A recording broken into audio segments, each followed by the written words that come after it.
Πρωταγωνιστές: Άρης Σερβετάλης, υποδίεται τον γέροντα Ιωσήφ τον Ησυχαστή στην ώριμη ηλικία του.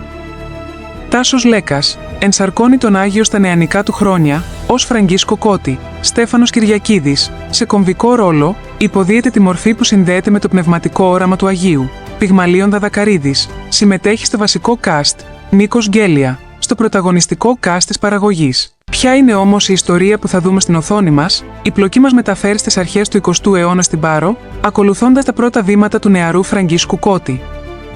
Μετά τη μετακόμισή του στον Πειραιά για βιοποριστικούς λόγους, μια αναπάντηχη πνευματική εμπειρία στα 23 του χρόνια αλλάζει τα πάντα. Ακυρώνει τον αραβώνα του, αφήνει πίσω την κοσμική ζωή και παίρνει τη μεγάλη απόφαση να αφιερωθεί στο Θεό. Ταξιδεύει στο Άγιον Όρος, όπου το 1925 γίνεται μοναχός και παίρνει το όνομα Ιωσήφ. Από εκεί και πέρα, η σειρά αποτυπώνει τους σκληρούς αγώνες της ασκητικής του ζωής και την εξέλιξή του σε μία από τις πιο φωτισμένες μορφές του σύγχρονου μοναχισμού.